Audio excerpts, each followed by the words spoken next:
السلام عليكم ورحمة الله وبركاته.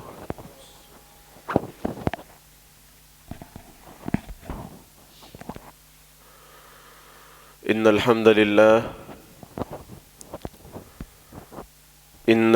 لله نحمده ونستعينه ونستغفره ونعوذ بالله من شرور أنفسنا وسيئات أعمالنا. من يهده الله فلا مضل له ومن يضلل فلا هادي له. وأشهد أن لا إله إلا الله وحده لا شريك له وأشهد أن محمدًا عبده ورسوله صلى الله عليه وسلم. يا أيها الذين آمنوا اتقوا الله حق تقاته ولا تموتن إلا وأنتم مسلمون. يا أيها الناس اتقوا ربكم الذي خلقكم من نفس واحدة وخلق منها زوجها وبث منهما رجالا كثيرا ونساء. واتقوا الله الذي تساءلون به والأرحام إن الله كان عليكم رقيبا. يا أيها الذين آمنوا اتقوا الله وقولوا قولا سديدا يصلح لكم أعمالكم ويغفر لكم ذنوبكم ومن يطع الله ورسوله فقد فاز فوزا عظيما. أما بعد فإن خير الحديث كتاب الله وخير الهدي هدي محمد صلى الله عليه وسلم وشر الأمور محدثاتها وكل محدثة بدعة وكل بدعة ضلالة وكل ضلالة في النار. اللهم صل على محمد وعلى آل محمد كما صليت على إبراهيم وعلى آل إبراهيم إنك حميد مجيد. اللهم بارك على محمد وعلى آل محمد كما باركت على إبراهيم وعلى آل إبراهيم إنك حميد مجيد. أعوذ بالله من الشيطان الرجيم. بسم الله الرحمن الرحيم. والعصر إن الإنسان لفي خسر إلا الذين آمنوا وعملوا الصالحات وتواصوا بالحق وتواصوا بالصبر. وقال الله تبارك وتعالى عز وجل في مقام آخر: وَإِن تَعُدُّوا نِعْمَةَ اللَّهِ لَا تُحْصُوهَا. وقال تبارك وتعالى في سورة التكاثر: ثم لتسألن يومئذ عن النعيم. وقال النبي صلى الله عليه وسلم: نعمتان مغمون فيهما كثير من الناس الصحة والفراغ، أو كما قال النبی صلی اللہ علیہ وسلم. مختصراً حمد و ثنا درود و سلام کے بعد قابل قدر عزت مآب بزرگان ملت اسلامیہ اور میرے نوجوان ساتھیوں، انسان بڑا کم فہم اور کم عقل ہے کہ اس نے اللہ رب العزت کی نعمتوں کا دائرہ کار بڑا محدود کیا ہوا ہے. اللہ کی نعمتوں کا حقیقتاً تو دائرہ کار بڑا وسیع ہے، لیکن اس بنی نوع انسانیت نے، اس آدم کے بیٹے نے اللہ کی نعمتوں کا دائرہ کار بڑا محدود کر دیا.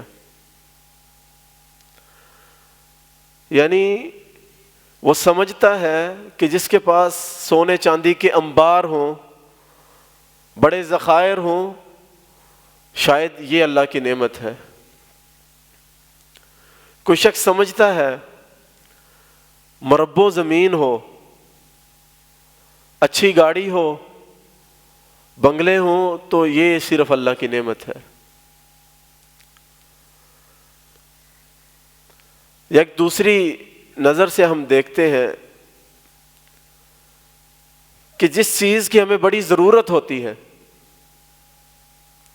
کسی کو سفر کے لیے گاڑی کی ضرورت ہے، کسی کو اپنے کاروبار کے لیے کوئی اچھا دکان، اچھے بزنس کی ضرورت ہے، کوئی اگر کرائے پر رہ رہا ہے تو اسے ایک مکان کی ضرورت ہے، اگر کسی کے پاس اولاد نہیں تو اسے اولاد کی ضرورت ہے۔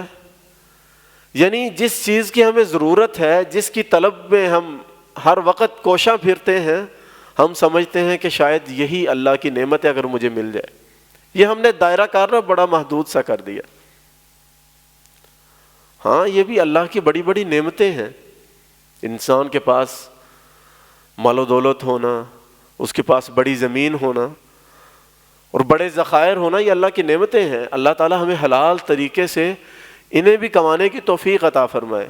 ربنا آتنا فی الدنیا حسنہ وفی الآخرۃ حسنۃ وقنا عذاب النار۔ اللہ تعالی ہمیں یہ دنیا بھی بڑی بہترین دے اور آخرت کا انجام بھی بڑا بہتر کرے۔ یہ تو اس کے معاملات ہیں، لیکن اگر ہم سوچیں سمجھیں، اپنے ہی زندگی پہ غور کر لیں، صرف ایک جسم پہ غور کریں، تو اللہ رب العزت نے یہ جو آنکھ دی ہے، پھر اس کے اندر قوت رکھی ہے کہ ہم اس کے ذریعے سے دیکھ سکتے ہیں، پھر اس کے اندر یہ بھی قوت رکھتی ہے کہ یہ ادھر ادھر پھر بھی سکتی ہے۔ میرا سیدھا چہرہ ہو، میں اس طرف بھی دیکھ سکتا ہوں، میں اس طرف بھی دیکھ سکتا ہوں۔ کتنے ہی ایسے لوگ ہیں جنہیں اللہ رب العزت نے نعمت دی، آنکھ موجود ہے لیکن اس کے اندر قوت بصارت نہیں، وہ دیکھ نہیں سکتا۔ ہم کئی نبینے ایسے دیکھتے ہیں کہ ہمیں دیکھنے سے تو یوں لگتا ہے، ایسے محسوس ہوتا ہے کہ یہ دیکھنے والا ہے، لیکن اس اللہ رب العزت نے یہ آنکھ دینے کے بعد، ساری صورت بنانے کے بعد اس کے اندر سے قوت بصارت چھین لی۔ وہ شخص کیا کر سکتا ہے؟ اللہ رب العزت نے زبان دی ہے، اس کے اندر یہ طاقت رکھی ہے کہ ہم چیزوں کا ذائقہ چکھ سکتے ہیں، یہ چیز میٹھی ہے، یہ نمکین ہے، فلاں چیز کڑوی ہے، یہ اللہ کی نعمتیں ہیں۔ اگر زبان کا ذائقہ ہی چلا جائے، کسی کھانے کی لذت ہی نہ رہی، نہ پانی کا پتہ چلے میٹھا ہے، کڑوا ہے، کھارا ہے، یہ اللہ کی نعمت ہے۔ میں دیکھوں اپنے ہاتھوں کو، ان کے ذریعے پہلے اللہ نے مجھے ہاتھ عطا کیے، پھر ان کے اندر یہ قوت رکھی کہ میں ان کو پکڑ سکوں، عمل کر سکوں، ان کے ذریعے کام کر سکوں، میں کوئی چیز ادھر سے اٹھا کے ادھر رکھ سکوں، یہ بھی اللہ کی نعمت ہے۔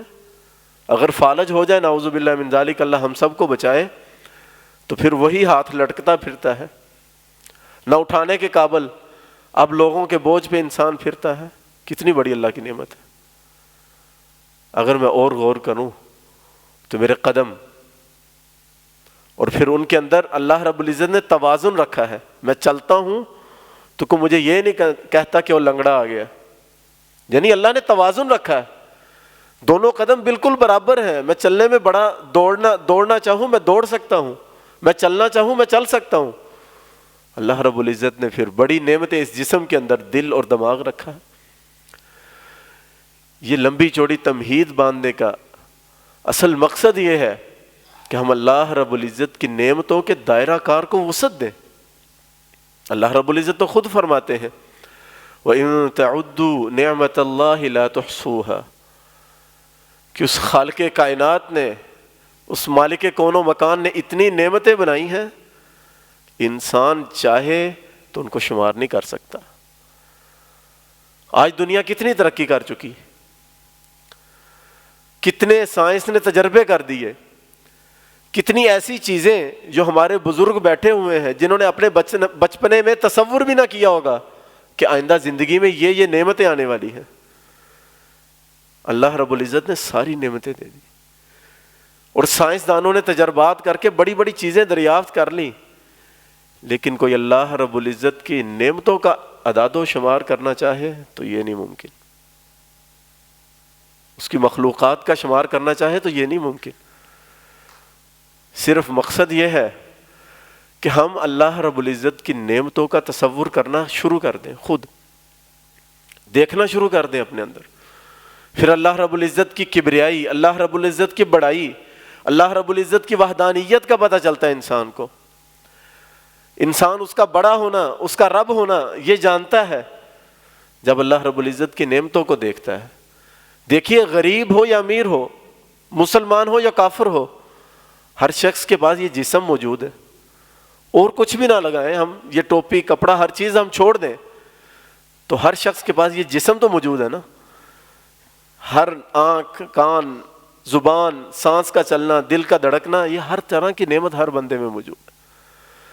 جب یہ ہم نعمتوں کا احساس کرتے ہیں تو پھر ہم اللہ رب العزت کا شکریہ ادا کرتے ہیں۔ اللہ رب العزت فرماتے ہیں لَإِن شَكَرْتُمْ لَأَزِيدَنَّكُمْ وَلَإِن كَفَرْتُمْ إِنَّ عَذَابِي لَشَدِيدٌ۔ اے میرے بندو، اگر تم میری نعمتوں کا شکریہ ادا کرنا شروع کر دو نا، میری نعمتوں کا شکریہ ادا کرو، میرے تابع فرمان بنتے رہو، میرے احکامات کی بجا آوری لاؤ، میری عبادت کرو، میرا ذکر و اذکار کرو، لَإِن شَكَرْتُمْ لَأَزِيدَنَّكُمْ، اللہ رب العزت فرماتے ہیں میں ضرور بضرور، اگر آپ شکریہ ادا کریں نا، ضرور بضرور میں ان نعمتوں کے اندر اضافہ کر دوں۔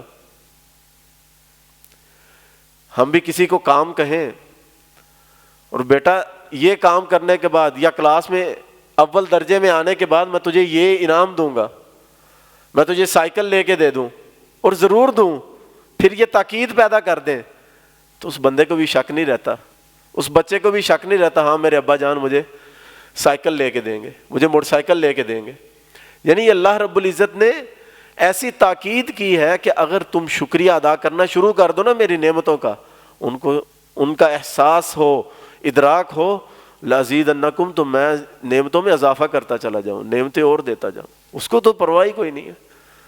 وَلَئِن كَفَرْتُمْ إِنَّ عَذَابِي لَشَدِيدٌ، اور ساتھ ہی اللہ رب العزت نے فرما دیا اگر میری نعمتیں استعمال کی، میری نعمتوں کو دنیا کے اندر انجوائے کرتا رہا، بڑی خوشیاں اسے ملتی رہیں، لیکن وَلَئِن كَفَرْتُمْ، اور ناشکری کی، سارا کچھ اسی کا دیا ہوا استعمال کرتا رہا، سارا کچھ اسی کا دیا ہوا پہنتا رہا، اسی نے عزتیں دی، مرتبے دیے، اور پھر جو اس کے احکامات تھے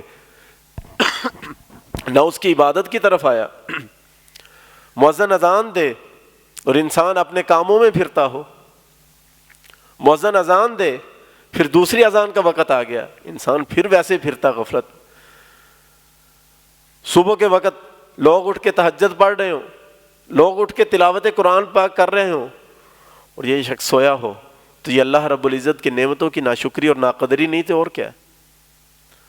اس ساری تمہید کے بعد میں جو خاص طور پہ ہم بات سمجھنا چاہیں گے وہ یہ ہے کہ اللہ رب العزت کی ان ساری نعمتوں میں اگر ہم سب سے بڑی نعمت دیکھیں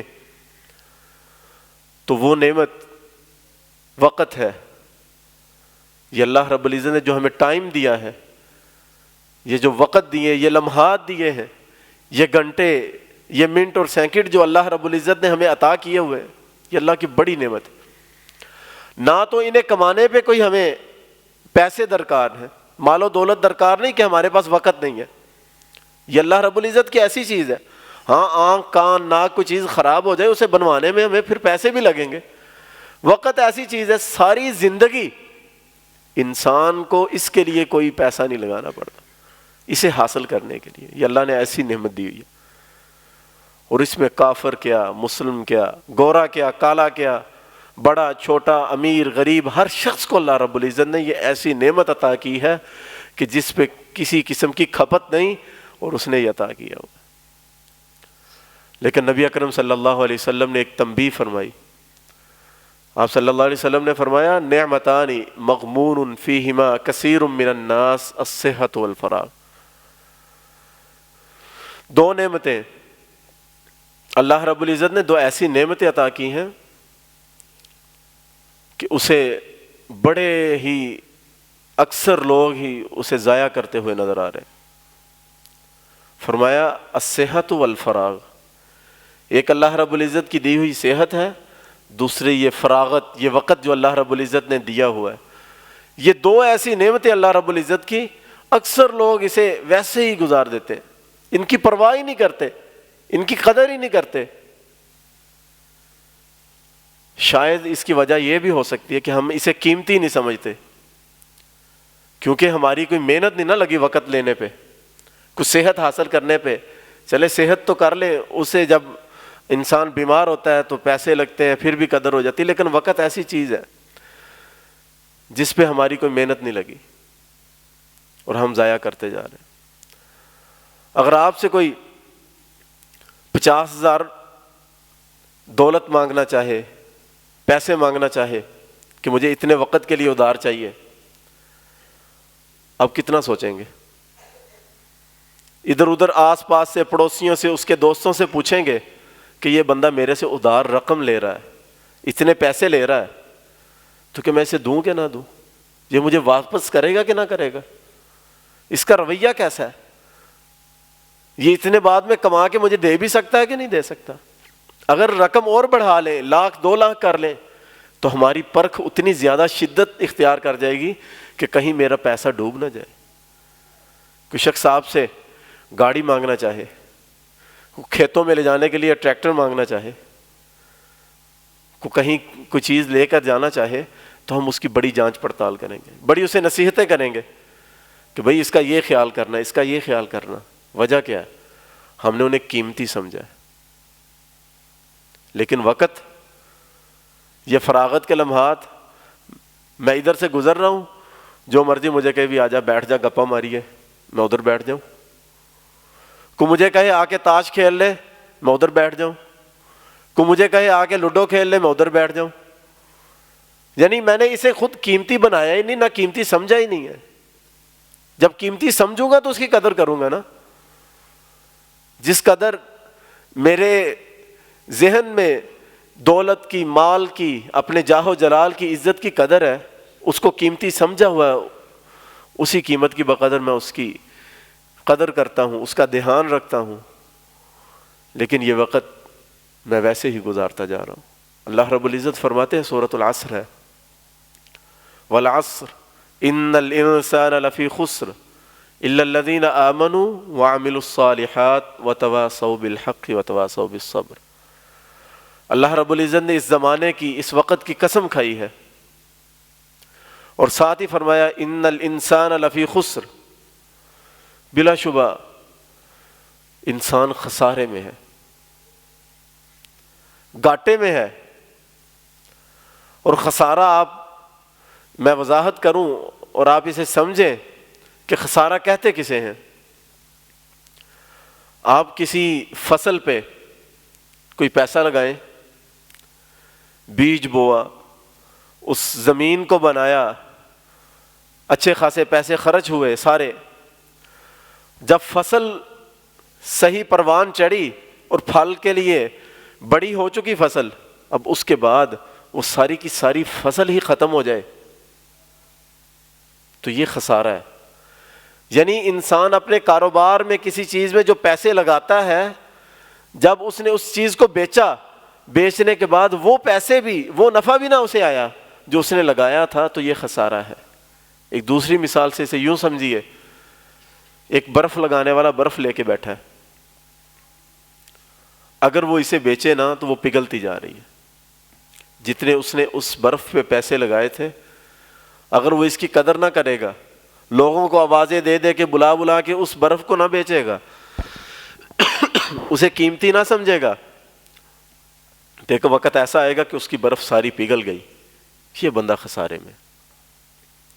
آگے 4 لوگوں کا اللہ رب العزت ذکر کرتے ہیں، الا الذین آمنوا وعملوا الصالحات وتواصوا بالحق وتواصوا بالصبر، مگر وہ لوگ جو ایمان لائے، جنہوں نے عمل صالح کیا، ایمان بھی لے کے آئے اور ساتھ نیک اعمال بھی کرتے رہے، یہ اللہ رب العزت کے وہ لوگ ہیں جو ان خسارے والوں سے بچ رہے ہیں۔ جو گھاٹا پانے والوں سے بچے ہوئے ہیں۔ اللہ رب العزت سے دعا ہے کہ اللہ رب العزت ہمیں اپنے وقت کی قدر کرنے کی توفیق عطا فرمائے۔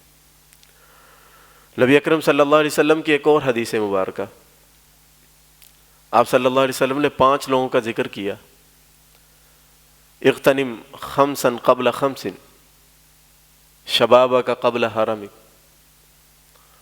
وصحتک قبل سقمک، وغناک قبل فقرک، وفراغک قبل شغلک، وحیاتک قبل موتک۔ 5 اللہ رب العزت نے چیزوں کا ذکر کیا، فرمایا غنیمت جان لیجئے، 5 چیزوں کو 5 چیزوں سے پہلے غنیمت جان لیں۔ اغتنم خمسا قبل خمس، شبابک قبل حرمک، اپنی جوانی کو بڑھاپے سے پہلے غنیمت جانیں۔ اللہ رب العزت نے جوانی کا زمانہ بڑا خوبصورت بنایا ہوتا ہے۔ اللہ رب العزت نے بڑی رعنائیاں اور بڑی چستی اور چلاکی رکھی ہے جوانی کے اندر۔ انسان جپٹ کے کوئی بھی کام کرنا چاہے، چند لمحات کے اندر وہ کام سر انجام دے دیتا ہے۔ اللہ رب العزت، نبی اکرم صلی اللہ علیہ وسلم فرماتے ہیں اس جوانی کو غنیمت سمجھیں، اس کو کارآمد بنائیں۔ کہیں یہ نہ ہو کہ انسان شیطان کے چالوں میں آ کے اپنی یہ جوانی گوا بیٹھے، اپنے بڑھاپے سے پہلے اس کو غنیمت سمجھ لیں، اس سے فائدہ اٹھا لیں۔ شبابک قبل حرمک وصحتک قبل سقمک، اور جو اللہ رب العزت نے صحت دی ہے، یہ تندرستی دی ہے، ایسے نہیں کہتے تندرستی 1000 نعمت ہے، یہ تندرستی اللہ رب العزت کی بڑی نعمت ہے، اس کے اندر بڑی خیر ہے، اس کے اندر بڑی بڑائی ہے۔ انسان جیسے چاہے عبادت کرے، جیسے چاہے اللہ رب العزت کے ذکر و اذکار اور تلاوت میں مصروف رہ سکتا ہے، لیکن جیسے ہی انسان بیمار ہوتا ہے، وہ بستر مرض پہ لیٹا ہوا، اب نہ عبادت کو صحیح طرح دل چاہ رہا ہے، اب لوگوں کی توجہ کا یہ مرکز بن چکا کہ کوئی مجھے پانی لا کے پلا دے، حتیٰ کہ کئی بیچارے اللہ معاف فرمائے اتنے بیمار ہو جاتے ہیں کہ اپنے بول و براز کا خیال نہیں۔ یعنی یہ صحت ہے، اللہ رب العزت نے یہ وقت دیا ہے صحت کا، اسے بھی غنیمت جانے۔ اور تیسری چیز جو نبی اکرم صلی اللہ علیہ وسلم نے بیان فرمائی وہ یہ ہے وغناک قبل فقرک، یہ اللہ رب العزت نے جو مال و دولت کا تفاوت رکھا ہے، یہ اتار چڑھاؤ، کوئی امیر ہے کوئی غریب ہے، کہ کسی کے پاس دن کی دیہڑی پورا دن محنت کرنے کے بعد بھی اس کے پاس رات کو بچوں کے لیے وہ کھانے کے پیسے نہیں پورے ہوتے، اور کئی اتنا کما کے بیٹھے ہیں، وہ کہتے ہیں ہماری 7 نسلیں بھی کھاتے جائیں تو یہ مال نہیں ختم ہوگا۔ جی اللہ رب العزت نے مال کے اندر تفاوت رکھا ہے، وغناک قبل فقرک، یہ اللہ رب العزت نے جو غنا پن دیا ہے نا، اللہ رب العزت نے جو مال و دولت عطا کیا ہے، اسے فقیری سے پہلے غنیمت جان لیں۔ یہ اللہ رب العزت ہے، وہ دیکھ رہے ہیں، اس نے اس تبدیلی میں کوئی خیال نہیں رکھنا۔ آج غنی ہے، کل کو اللہ رب العزت اسے تبدیل کر کے اب فقر میں بھی کر سکتے۔ یہ اللہ رب العزت کے دینے ہیں، اللہ رب العزت کے معاملات ہیں، تو اس غنا کو فقر سے پہلے غنیمت جانے۔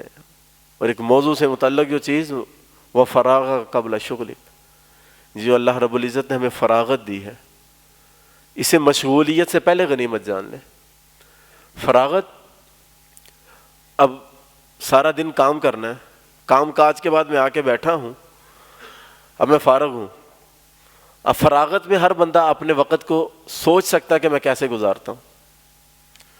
گزارنے والے تو گپوں میں بھی گزار لیں گے، گفتگو میں بھی گزار لیں گے، گزارنے والے تو فوری موبائل کھول کے اس کے اندر بھی صرف کر لیں گے، لیکن وقت کی قدر کرنی چاہیے۔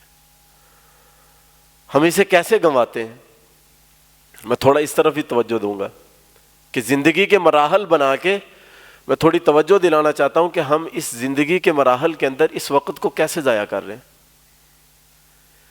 ایک بچہ ہے، ابھی ماں کی گود میں ہے، یہ اس کے بعد فارغ وقت ہے، اس کے کوئی کام کاج نہیں کرنا، کبھی اس نے اٹھایا کبھی اس نے اٹھایا، کبھی ماں کی ممتا میں ہے، کبھی والد اٹھا لیتا ہے۔ اب یہ بڑا سنہرا وقت ہوتا ہے اس بچے کی تربیت کے لیے،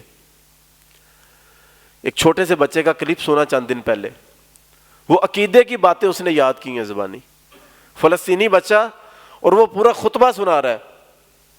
آپ نے بھی دیکھا ہوگا سوشل میڈیا پہ شاید, وہ کیمپ پہ اسے کوئی سامان دینے آئے ہیں بچے کو, اور چھوٹا سا بچہ کھڑا ہوا ہے اور پورا خطبہ دے رہے ہیں, الحمدللہ نحمدہ ونستعینہ, سارا خطبہ پڑھا جا رہا ہے, اور نبی اکرم صلی اللہ علیہ وسلم کی حدیثیں سنا رہا ہے.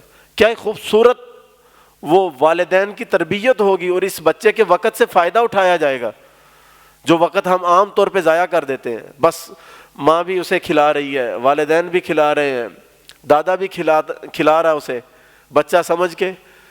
لیکن صحابہ اکرام رضوان اللہ علیہ مجمعین کی زندگی دیکھیں نا, تو صحابیات اپنے چھوٹے چھوٹے بچوں کو نا روزہ رکھوا دیتی تھی, اور سارا دن انہیں ادھر ادھر کھلا لینا اور روزے کی پریکٹس کروانا. آج یہ پریکٹس نہیں ہے, تو پھر بچہ جب جوان ہو جاتا ہے, جب روزے فرض ہو گئے ہیں, پھر بچہ وہ بھوک برداشت نہیں کر رہا. اب والدین کہہ رہے ہیں بیٹا روزہ رکھو, اب کبھی اسے اس روزہ فرض ہونے سے پہلے ہمیں تربیت ہی نہیں دی, ہم نے اس کے فارغ وقت کو اس طرف ہی نہیں لگایا, اسے سمجھایا ہی نہیں. اب ہم خود پریشانی میں پھرتے ہیں کہ بچہ میری مانتا نہیں ہے. سیدنا عبداللہ بن عباس رضی اللہ عنہ بچپنے میں ہے, تربیت دیکھیے گا رسول اکرم صلی اللہ علیہ وسلم کی. آپ صلی اللہ علیہ وسلم رات کو تہجد کی نماز کے لیے اٹھتے ہیں. یہ بھی آپ صلی اللہ علیہ وسلم کی رات کی عبادت کو دیکھنے کے لیے آئے ہوئے, اٹھ کے آپ صلی اللہ علیہ وسلم کے ساتھ کھڑے ہو جاتے ہیں. وہ سارا لمبا چوڑا واقعہ آپ نے سنا ہوگا. آپ صلی اللہ علیہ وسلم اس بچے کی اس کوشش کو دیکھ کے دعا دیتے ہیں کہ اللہ تجھے مفسر قرآن بنائے, تجھے دین کا فہم عطا کرے. یعنی اس بچے کی اس عمر کو بھی آپ صلی اللہ علیہ وسلم نے ایسے ہی نہیں سمجھا کہ شاید یہ کھیل کود کے عمل. آپ صلی اللہ علیہ وسلم اسے دعا دیتے ہیں, اور سیدنا عبداللہ بن عباس رضی اللہ عنہ اتنے بڑے مفسر قرآن ہیں, اتنے بڑے مفسر قرآن ہیں کہ امام مجاہد ایک تابعی ہیں, صحابہ کے بعد میں آنے والے جو لوگ انہیں تابعی کہا جاتا ہے. امام مجاہد رحمہ اللہ, انہوں نے سیدنا عبداللہ بن عباس رضی اللہ عنہ سے بارہا قرآن پاک تفسیر سوال کر کر کے ان سے پوچھا پورے قرآن کے بارے میں, اور آج تک سب سے زیادہ بہترین اگر تفسیر سمجھی جائے گی تو امام مجاہد کی سمجھی جائے گی. جس آیت کے بارے میں ان کا قول آ گیا نا کہ عبداللہ بن عباس نے یوں فرمایا تھا, اس آیت کے بارے میں مفہوم یوں ہے, اس کی تفسیر اس طرح ہے, اس آیت کو اس طرح انہوں نے سمجھایا تھا, اس کو بڑے قدر سے دیکھا جاتا ہے اور بڑی عزت سے دیکھا جاتا ہے. وجہ یہ ہے کہ اس کے بچپنے کے جو وقت تھا نا, اس کی قدر کی گئی ہے. اب یہی بچہ بڑا ہوتا ہے, جوانی کی عمر میں, اسکول و کالج کی عمر ہے اس کی, اب یہ اپنے پڑھائی میں مصروف ہے. پڑھ کے آج تو اسکول کی تعلیم کا اتنا اہتمام کیا جاتا ہے کہ صبح قرآن پاک جو پڑھنے آتے ہیں بچے, اس کو قرآن کی کلاس سے چھڑوا لیں گے کہ آج اس کا پیپر ہے. یہ ہم وہ تربیت اس کی بگاڑ دیں. اس کا جو وقت تھا نا, جو ہم نے دین کی تعلیم کے لیے دینا تھا صبح و شام, وہ ہم گنوا رہے ہیں. یہ اس کا وقت ضائع کر رہے ہیں کہ وہ اسکول گیا, اس کے لیے اہتمام کیا, اسکول سے واپس آیا, اسے کھیل کود میں لگا دیا. باپ نے ماں نے یہ نہیں دیکھا کہ بیٹا گھنٹہ کھیل رہا ہے, ٹھیک ہے جسمانی ورزش لازم ہے, اور اس کھیل کود کا ایک زمانہ بھی ہوتا ہے. بچہ کھیل رہا ہے, آدھا گھنٹہ کھیل رہے, پونا گھنٹہ کھیل رہے, اس کے بعد خود بیٹھے اسے. اب رات کا وقت ہے, رات کو سارے گھر والے موجود ہیں, لیکن بچوں کو کوئی ایسی نصیحت نہیں کرنی. اس وقت سے, اس بچے کے فراغت کے وقت سے کوئی فائدہ نہیں اٹھانا, اسے کوئی حدیث, کوئی سورت, کوئی اس طرح کی ترتیب نہیں بنانی. وہ بھی وقت گزرتا گیا. اب ماشاءاللہ خوب جوان ہو چکا, زندگی کے پہلے مرحلے گزر چکے. اب وہ سمجھتا ہے کہ اب میرا ابا بھی نہ کچھ کہے مجھے, اب ماں جان بھی نہ مجھے کچھ کہے, میں بڑا سمجھدار ہو چکا ہوں. اب یہ وقت آ چکا ہے. اب اس وقت کو وہ کیسے ضائع کرتا ہے؟ آج کے دور میں تو ہر بندہ خوب سمجھتا ہے کہ موبائل ہے. اب جو اپنا کام کا جو ڈیوٹی ہے, جو کام کاج ہے, اس پہ جو وقت لگا وہ لگا. اب جو باقی وقت بچا, میں اور آپ سب اس میں شامل ہیں, اپنا فون نکالا اور شروع کر دیا, بس پھر فون چلتا جائے گا اور ہم دیکھتے جائیں گے. کوئی تربیت نہیں, یہ وقت ہمارا ضائع ہوتا جا رہا ہے. اور پھر جب بوڑھے ہو گئے. اللہ رب العزت نے کئی ایسے بزرگ دیکھے ہیں، اور میں امید کرتا ہوں آپ میں سے بھی ہوں گے، جو اپنے بڑھاپے سے بھی بڑا فائدہ اٹھاتے ہیں. یہ ایک بڑا بچپنے کی طرح بڑھاپا بھی ایک بڑا ایسا وقت ہے کہ جس میں بندے کے پاس فراغت ہو جاتی ہے. بچے کما رہے ہیں، میں نے زیادہ سے زیادہ بابا جی گھر کے کام کاج دیکھ لیں گے، نماز پڑھنے آ جائیں گے، اور یہ بڑی اچھی بات ہے. اللہ تعالیٰ نے ماشاءاللہ اتنے بزرگوں کو مسجد میں آنے کی توفیق عطا کی ہے. اللہ رب العزت ان کی عمروں میں برکت ڈالے، ان کو صحت اور عافیت عطا فرمائے. لیکن وائے بد نصیبی، کئی ایسے بزرگ بھی دیکھیں اب فراغت ہے، کوئی کام کاج نہیں، بچے سارا کچھ کما رہے ہیں، اب باہر بیٹھے لوگوں کے ساتھ گفتگو کرتے رہیں گے، اپنے دروازے کی چوکھٹ پہ بیٹھ جائیں گے اور راہ میں آتے جاتے ہر کسی کے طول آنت کرتے رہیں گے، اول فول بکتے رہیں گے، گالی گلوچ دیتے رہیں گے آنے والوں کو. بھئی کیا اب بڑی عمر ہو گئی ہے، نہ کسی کو تجھ سے واسطہ کچھ نہیں، وہ ایسے ہی گناہ کمائی جا رہا ہے. اذان ہو رہی ہے، نہیں بیٹھا رہیں گا وہ. تو یہ بھی بزرگی کا بھی ایک بڑا قیمتی وقت ہوتا ہے اور فراغت کا. اب اس وقت کو ہم قابل قدر کیسے بنائیں، اور اگر فارغ وقت ملے تو اس میں ہم کیا کیا چیزیں کر سکتے ہیں، ان کے طرف میں صرف 2 چیزیں سمجھا کے گفتگو کو ختم کرنا چاہوں گا. پہلی بات یہ ہے کہ عمر کے جس مرحلے میں بھی انسان پہنچ چکا اسے علم حاصل کرنا چاہیے. کیا میں سوال کرتا ہوں کہ ہم نے آج تک نماز کا مکمل ترجمہ صحیح طرح پڑھ لیا؟ ٹھیک ہے، میرا بچپنا گزر گیا، جوانی گزر گئی، میں اب سب بڑھاپے میں آ گیا ہوں. اگر اب بھی میرے پاس وقت ہے تو میں اس نماز کی لذتوں کو تو صحیح طرح حاصل کر سکوں. دین ہماری زبان میں نہیں ہے، عربی زبان میں دین ہے. اب نماز پڑھنی ہے، میں اللہ رب العزت سے باتیں کیا کر رہا ہوں نماز میں نہیں پتا. ترجمہ آئے گا صحیح طرح تو پھر انسان کی یہ کیفیت پیدا ہوتی ہے کہ میں اللہ رب العزت کو کیا کر رہا ہوں، کہہ رہا ہوں، اللہ رب العزت کے ساتھ میرا تعلق کیا بن رہا ہے. وگرنہ نماز اللہ اکبر کی اور جیسے امام نے سلام پھیرا پھر پتہ چلتا ہے کہ نماز تو ختم ہوگی. کیا مانگا میں نے اللہ رب العزت سے؟ یہ 5 وقت اللہ رب العزت نے ایسے نہیں ہمیں بلایا. یعنی تعلیم حاصل کرنی ہے تو کم از کم ہم نماز کا ترجمہ تو صحیح طرح پڑھ سکیں. ہم اس کا تو اہتمام کر لیں کہ میں کسی وقت میں قاری صاحب سے الگ میں بیٹھ جاؤں. مجھے شرم آتی ہے. اگر صحابہ اکرام رضوان اللہ علیہ مجمعین میں تو یہ ساری عمریں پائی جاتی ہیں، بچپنا بھی پایا جاتا ہے، جوانی بھی، اور بزرگ بھی ایسے تھے. سیدنا ابوبکر رضی اللہ عنہ بڑی عمر میں اسلام لائے تھے، تو آپ نے بھی تو دین سیکھا تھا. اس طرح کئی ایک صحابہ ہیں. یعنی عمر کے جس مرحلے میں بھی ہم ہیں، ہمیں علم لازمی سیکھنا چاہیے. علم نہ سیکھیں گے تو اس کے بڑے نقصانات ہیں. نماز کا کم از کم ترجمہ سیکھیں. اللہ رب العزت کے ہاں میں قیام میں کیا کہہ رہا ہوں، میں رکوع میں اس سے کیا مانگ رہا ہوں، سبحان ربی العظیم، سبحانک اللہم ربنا وبحمدک اللہم اغفر لی. اور پھر رکوع اور سجود کے اندر اتنی دعائیں ہیں، شاید ہمیں صرف سبحان ربی العظیم اور سبحان ربی الاعلیٰ کے بعد اور کوئی یاد ہی نہ کی ہو. اگر نہیں یاد تو ہمیں کوشش تو کرنی چاہیے نا کہ نماز کے اندر نبی اکرم صلی اللہ علیہ وسلم فرماتے ہیں کہ سجدے میں نا انسان سب سے زیادہ قریب ہوتا ہے اپنے رب کے. اور ساتھ ہی فرمایا جو چاہو سجدے میں دعا کرو، اللہ رب العزت دعا قبول کریں گے. اور اب دعا کرنی کیسے ہے؟ وہ عربی میں کرنی ہے. وہ کیسے سیکھیں گے؟ وہ کسی کے پاس بیٹھیں گے، کسی سے علم حاصل کریں گے تو وہ دعائیں آئیں گی نا. وگرنہ ہم اجمی ہیں، زبان ہماری عربی نہیں، اور اب سجدے ویسے بس سبحان ربی الاعلیٰ پڑھا، بس اللہ خیر صلی. اپنے اس وقت کو قیمتی جانیں، اس وقت سے فائدہ اٹھائیں. عمر کے جس بھی مرحلے میں ہیں اللہ رب العزت سے دعا کریں اور اللہ رب العزت سے اس چیز کا فائدہ اٹھائیں.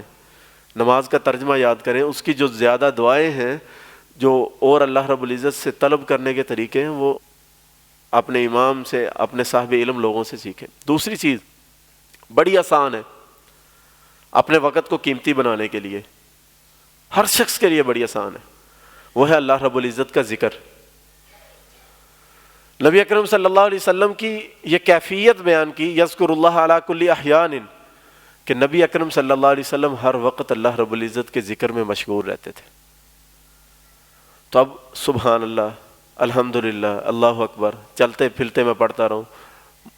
ادھر سے گھر سے نکلا مسجد میں آنا ہے، سبحان اللہ الحمدللہ اللہ اکبر. رستے میں کوئی مل گیا اس کو السلام علیکم کہہ دیا. یہ اللہ رب العزت ذکر ہے. اور 22واں سپارہ پہلا صفحہ ہے، اس کے اندر یہ آیہ مبارکہ ہے، ان المسلمین والمسلمات والمؤمنین والمؤمنات. بڑی خوبصورت آیت. چلتے چلتے آخر میں ذکر ہے والذاکرین اللہ کثیرا والذاکرات اعد اللہ لہم مغفرۃ واجرا عظیما، کہ کثرت سے ذکر کرنے والے مرد اور کثرت سے ذکر کرنے والی عورتیں، اعد اللہ لہم مغفرۃ واجرا عظیما، اللہ نے ان کے لیے مغفرت اور اجر عظیم تیار رکھا ہے. یعنی ہم تمام عبادات پہ اگر نظر دوڑائیں نا، نماز کی رکعتیں کتنی ہیں، قیام میں کیا پڑھنا ہے، رکوع میں کیا پڑھنا ہے، سجدوں میں کیا پڑھنا ہے، اتحیات میں کیا پڑھنا ہے، عید کیسے پڑھنی ہے، ذبح کیسے کرنا ہے، قربانی کیسے کرنی ہے، عمرہ کیسے کرنا ہے، حج کیسے کرنا ہے، روزہ کس وقت سے کس وقت تک رکھنا ہے، یہ ساری عبادات کا وقت ہے اور اس کی تعداد بھی متعین ہے. لیکن ذکر ایک ایسی چیز ہے جسے اللہ رب العزت نے کثرت سے طلب کیا ہے. کوئی وقت نہیں رکھا، کوئی ایسی اس کی لمٹ نہیں ہے کہ اتنا کر لیا میں نے تو بڑا ہے. اس کے اللہ رب العزت نے کثرت طلب کی ہے کہ کثرت سے ذکر کرنے والے اپنی عادتیں مبارکہ بنائیے. بزرگ بیٹھے ہیں تو ہم اپنی زبان تو ہلا سکتے ہیں، اور اللہ رب العزت نے امید ہے آپ کو توفیق دی ہوگی، آپ ذکر و اذکار میں اپنی زندگی کو صرف کرتے ہوں گے. ہم کسی سے گفتگو کر رہے ہیں، تھوڑا دیر چپ رہنا پڑتا ہے تو ہم درود شریف پڑھنا شروع کر دیں. اللہ رب العزت تو فرماتے ہیں تسبح لہ السماوات السبع والارض ومن فیہن وان من شیء الا یسبح بحمدہ ولکن لا تفقہون تسبیحہ. یہ جو زمین و آسمان ہیں اور جو ان کے درمیان جتنی مخلوقات ہیں، یہ اللہ رب العزت کی تسبیح کرتی ہیں. وَلَٰكِن لَا تَفْقَهُونَ تَسْبِيحَهُمْ. ساتھ اللہ رب العزت نے فرمایا کہ تم ان کی تسبیح نہیں سمجھ سکتے. سائنسدانوں کو بھی تجربے ہیں کہ پودوں کے اندر تجربہ کیا گیا تو ان کے اندر بھی گنگناہٹ پائی گی. پودے کے اندر ایسی انہوں نے گنگناہٹ پائی لیکن اسے سمجھ نہیں سکے. کیسے سمجھ سکیں گے؟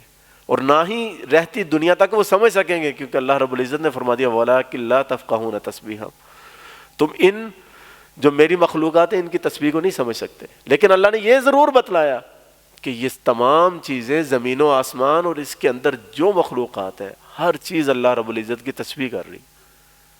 وہ کیسے کر رہی ہے، کس کیفیت میں ہمیں نہیں پتا، لیکن ہمیں اختیار دیا اللہ نے. ہم تسبیح کر بھی سکتے ہیں اور تسبیح سے جان چھڑا بھی سکتے ہیں. لیکن میں گزارش کروں گا، ایک تو اپنے وقت کو تعلیم و تعلم کے اندر صرف کریں، جتنا ہو سکے جتنی ہمیں قدر ہے، جتنا ہو سکتا. ایک آیت یاد کر لیں، 2 آیتیں یاد کر لیں، ترجمہ پڑھ لیں ایک آیت کا. روزانہ ایک آیت کا بندہ ترجمہ پڑھے تو یہ کوئی مشکل بات نہیں ہے. صبح پڑھ لے ترجمہ، اس آیت کو سارا دن رٹتا رہے. ہر نماز پہ آ کے قاری صاحب سے وہ آیت سنا لی، اس کا ترجمہ سنا لیا، تو مرتے دم تک ہم کتنا کچھ سیکھ سکتے ہیں ایک ایک آیت کر کے. صرف توجہ ہے نا، صرف میں نے اپنے وقت کو تھوڑا سا سمیٹنا ہے، تھوڑا اپنے آپ کو سمجھانا ہے کہ میرے پاس یہ وقت ہے. میں نماز سے 5 منٹ پہلے آ سکتا ہوں، میں 10 منٹ پہلے آ سکتا ہوں، میں اذان سے اتنی دیر پہلے آ جاؤں، میں نماز کے بعد تھوڑی دیر بیٹھ جاؤں، میں تعلیم حاصل کروں جتنی ہو سکتی ہے. اور پھر دوسری چیز اللہ رب العزت کا ذکر، اس کو کثرت سے کرے. تو اللہ رب العزت سے دعا ہے کہ اللہ رب العزت سب سے پہلے مجھے اس پہ عمل کرنے کی توفیق عطا فرما دے جو آپ کے سامنے بیان کیا، اور پھر آپ احباب کو بھی اس پہ عمل کرنے کی توفیق عطا فرما دے. ہم سب کو اپنے وقت کی قدر کرنے کی توفیق عطا فرما دے.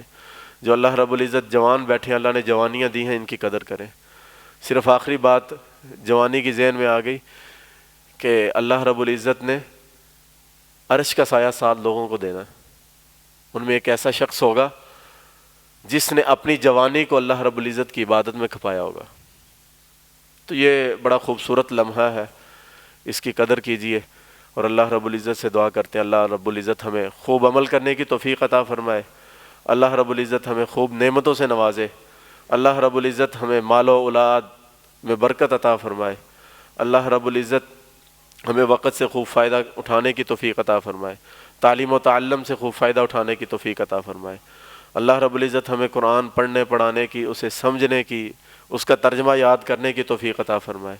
اور پھر جس سب سے بڑی بات نبی اکرم صلی اللہ علیہ وسلم نے اور اللہ رب العزت نے جن چیزوں کا ہمیں حکم دیا ہے ان پہ عمل کرنے کی، اور جن چیزوں سے ہمیں روکا ہے ان سے رکنے کی توفیق عطا فرما دے۔ وما علینا الا البلاغ المبین۔